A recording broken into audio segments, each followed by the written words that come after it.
As the sun dipped below the horizon, the sky above the Earth retained a soft orange hue reminiscent of a ripened peach. It was infused with the peaceful atmosphere of a serene autumn afternoon, gradually shading into deep violet tones. Golden leaves fell to the ground with a gentle rustling, harmonizing with nature's whispers, while time itself seemed to slow its pace. People sat on balconies, sipping tea and feeling the warmth from porcelain cups seep into their bodies, or hurried home through traffic jams, weary from the sharp blare of horns.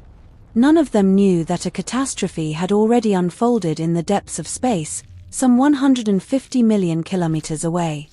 The sun, that arrogant and fiery heart of the solar system, had suddenly ceased to function in the vastness of space. As if a switch had been flicked on a lamp, this colossal source of energy was extinguished, leaving behind only an endless, freezing darkness. Yet the Earth remained oblivious. Light, the universe's swiftest messenger, continued its final journey at approximately 300,000 kilometers per second. Those last rays, detached from the star's dying breath, were still en route to the blue planet. Ahead lay merely 8 minutes, a final, merciful yet cruel gift from fate to humanity. It was a colossal illusion that gripped the heart with an awareness of impermanence. During those 8 minutes, lovers embraced passionately beneath the sun's last warmth, their breaths mingling with the light breeze and scattering into the air. Fields of sunflowers danced to the rhythm of existence, proudly raising their coronas towards the bright light. On school playgrounds, children chased games of light on the ground, their laughter ringing out like silver bells. No one realized they were living in time borrowed from a past that had already vanished. Then, at the 481st second, the awaited yet unimaginable moment arrived. There was no explosion, no noise, only a silent and terrifying transformation. The sky collapsed abruptly, yielding to complete blackness. This was not an ordinary night illuminated by moonlight, it was as if the universe had closed its eyes, opening an absolute abyss that chilled the soul to its core. The moon, faithful reflector of sunlight, vanished from sight like a departed friend. Distant stars began to shine with an eerie, cold clarity, like impassive eyes observing the planet's agonized struggle in the darkness. In the first hour, a wave of instinctive panic swept across the entire globe. Chaos erupted in cities. As billions attempted to switch on lights simultaneously, power grids overloaded and collapsed, with machines humming desperately in a futile effort to dispel the gloom. But this was merely the beginning, a faint warning of the true storm approaching. The real adversary was the quiet, merciless cold that hardened flesh and seeped into marrow with each passing second. The sun's disappearance not only deprived the Earth of light but also severed its familiar gravitational tether. The planet was flung into space like a stone from a sling, at an unimaginable speed of 30 kilometers per second. In the vast darkness of the Milky Way, where distances between stars are measured in thousands of light-years, a journey of utter isolation and purposeless wandering commenced. According to discoveries from the James Webb Space Telescope in 2025, some rogue planets, those wandering freely without a star, can form their own miniature systems. The telescope has confirmed billions to trillions of such free-floating planets within our galaxy, with some exhibiting growth processes akin to stellar infancy. For instance, a young rogue planet approximately 620 light-years away, observed in mid-2025, has been accumulating material at a staggering rate of 6 billion tons per second, as detected by the European Southern Observatory's Very Large Telescope. This revelation suggests that these cosmic orphans are not mere wanderers but entities with their own evolutionary paths, hinting that our fate might mirror theirs in profound isolation. Within a week, surface temperatures on Earth plummeted to -18 degrees Celsius. Warm breezes gave way to a sharp, blade-like climate where the air itself seemed to freeze. In already frigid regions like Siberia or the Arctic, life froze in place, with the cracking of ice becoming the only melody echoing through the silence. A month later, as temperatures reached -40 degrees Celsius, exhaled breaths did not evaporate but fell to the ground as fine ice crystals, like shattered pearls. The oceans, the planet's thermal regulators, surrendered. Their blue surfaces were encased in massive ice blocks. Along coastlines, the cracking of ice reverberated like the breaking bones of a giant in agony. The miracle of photosynthesis ceased. The sacred process by which carbon dioxide and water are converted into glucose and oxygen ended, causing plants to wither and yellow. Tropical rainforests transformed into vast cemeteries, silent except for the rustling of dry leaves. Food chains collapsed like houses of cards. Herbivores succumbed first to starvation and cold, followed by carnivores in this tragic sequence. Yet amid this destruction, a mystery operated like a whisper of hope, hidden 6,000 kilometers beneath the surface. Here lay a molten sphere of iron and nickel, as hot as the sun's surface. This internal flame, independent of external light, was nourished by the radioactive decay of ancient elements such as uranium, thorium, and potassium, remnants from the solar system's dawn. Recent studies indicate that approximately half of the Earth's internal heat derives from such radioactive decay, with the remainder originating from primordial heat left over from the planet's formation. Scientists in underground refuges embraced this bitter yet optimistic truth: the Earth possessed an alternative to the Sun. Humanity's survival instinct drove survivors into the planet's depths, to that dark womb where heat was preserved. Underground cities were constructed, with the echo of drills resounding like the heartbeat of hope. For every 100 meters descended, temperatures rose by 3 degrees Celsius. At depths of 3 or 4 kilometers, tropical warmth was rediscovered.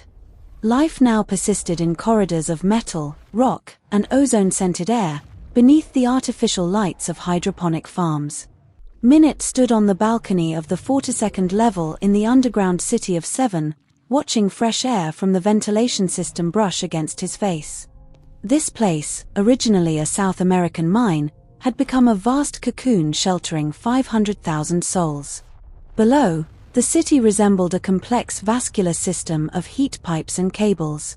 Here, light never extinguished, yet it never truly shone.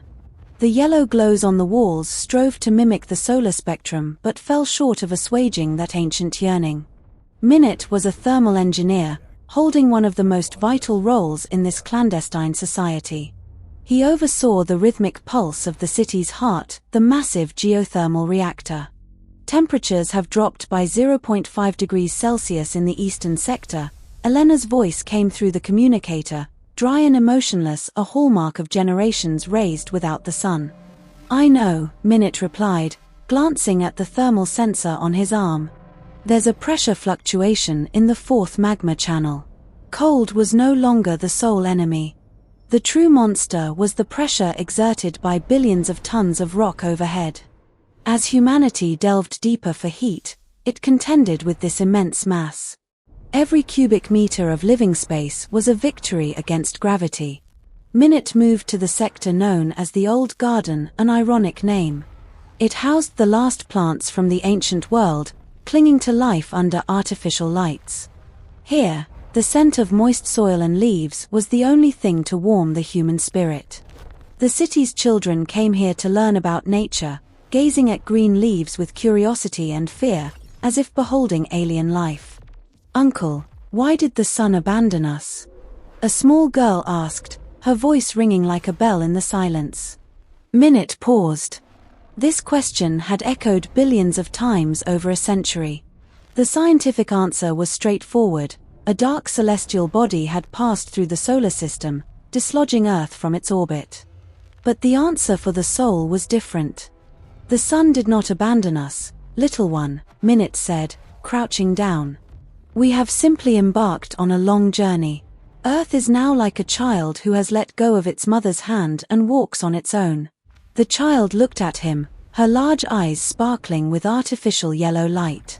"Will we see it again?" Minute knew the probability was near zero. They were like a small boat adrift in the ocean without oars. Perhaps after a very long time, or we might find a new star ourselves. This was a merciful lie. But hope was more precious than oxygen 4 kilometers underground. That night, A strange vibration emanated from deep within the city. It was no ordinary earthquake, the planet itself seemed to respond to something. Minute observed red veins on the geological map, magma undulating oddly. "Elena, check the data from Station 9, he said excitedly. "Something is out there." In the absolute darkness of the universe, Earth encountered a giant. It was not a star but a wandering gas giant, several times larger than Jupiter, emitting no light yet possessing immense mass. Earth began to be captured by this giant's gravitational field. Was this catastrophe or salvation? Tidal forces commenced kneading Earth's core like dough. This friction generated tremendous heat, reviving the planet's internal flames. "Minute, if we enter this giant's orbit, we will have a new protector," Elena said, her voice trembling for the first time. "Not a sun, but the gravitational energy from this giant could keep us warm for billions of years." Tidal heating is a well-known phenomenon on exomoons, where gravitational stress from orbiting gas giants produces internal heat. For example, on Jupiter's moons Io and Europa, this force elevates surface temperatures and opens possibilities for life. Recent research in 2025 suggests that moons of rogue planets can maintain subsurface oceans through tidal dissipation, with 12 to 15% experiencing heating comparable to that on Enceladus or Europa. This mechanism implies a survival strategy for countless rogue planets in the galaxy, potentially fostering habitability in the absence of stellar light. However, this approach came at a cost. The city began to shake with violent vibrations. Metal walls screamed under pressure, and Minute and his team risked their lives to contain magma leaks. Sector 9 collapsed, burying hydroponic farms under lava-like flows. As Minute sealed the bulkhead, he glimpsed the faces of trapped colleagues for the last time. They did not cry out, they simply accepted. To children of the Dark Age, death was a shadow ever lurking at the door. When the vibrations subsided, Earth was no longer alone. It had become a satellite of that immense gas giant. Though no sun graced the sky, the horizon-filling mass provided a new energy source nourishing underground life. From the observation tower, Minute viewed the frozen exterior world through camera feeds. The surface resembled a white, frozen pearl. Yet beneath that icy shell, billions of lights burned, and hearts beat. Humanity was no longer enslaved to light but master of darkness. New generations would know blue skies only from legends, but they carried an unextinguishable internal flame, resilient against the universe's harshest conditions. Minute smiled, imagining fields once bathed in sunlight. Light no longer came from a nuclear reactor millions of kilometers away. It resided in intertwined hands, in the unquenchable flame of hope within hearts. Earth continued its path through endless darkness. No longer part of the solar system, it was the protagonist of its own story. Life found a way in the darkest corners, for existence is not a grace bestowed from without but a resistance surging from within. And this resistance shone brighter than all the stars in the universe. Years accumulated like heavy sediments in profound silence. Time was no longer measured by the sun's rise and set but by the rhythm of immense gravitational waves created by the gas giant. Humanity had transformed into a loyal satellite orbiting this new deity. Minute sat in the cold metal chair of the observation tower, focusing not on the trembling data on the screen but on the familiar ache deep in his soul. This ache was not mere joint pain from aging but an unhealed longing for Earth's ancient blue memories. "The data is stabilizing, Uncle Minute," a voice said. It belonged to Sue, the small girl who had once asked about the sun in the old garden. Now an adult, her eyes held the characteristic faint yet sharp gleam of those raised under artificial light. The tidal effects from the giant are heating the core precisely at the predicted points. The magma channels are no longer enemies but life-giving rivers like blood. Minute turned his head slowly, seeing in Sue's resolute face a weary reflection of his younger self. "But what of the cost, Sue? Every breath we take comes at the price of each degree Celsius bestowed by this immense mass. His words rang true. Since Earth entered the new master's gravitational embrace, it had endured geological torment. The planet's crust contracted and expanded ceaselessly, like a sponge squeezed by a giant hand. This meant endless earthquakes and accumulations of energy poised to erupt at any moment. Humanity had grown accustomed to living like ants in an oven, where walls might ignite unpredictably. That evening, a dreadful groan rose from the lowest level of the city, the root sector. It was not the scream of metal but the direct fracturing of rock, the planet's bones breaking. Minute watched the control panel's warning lights turn blood red. The giant had embraced Earth a little too tightly this time. Pressure has exceeded critical thresholds in reactor sector 9. Elena's voice cried through the communicator, now hoarser from years of underground duty drying her vocal cords. If we do not vent the magma, the settlements will turn into ovens. Minute rose swiftly, clutching by old habit the small, petrified seed in his jacket pocket, an acorn from an ancient oak, symbolizing hope though it would never sprout. Sue, head to the main valve room. Elena, balance the pressure from above. If these vibrations persist, the gravitational lock could break, flinging us into the heart of darkness. Deeper they descended, the heat intensified. Walls sweated, turning the air into a fog of evaporating moisture. Human psyche had evolved to survive these narrow, hot corridors, yet fear remained in its most primal form. Minute saw resignation etched on the faces of young workers passing by. To them, the sky was a fairy tale from history books. Their sky was thousands of tons of basalt overhead.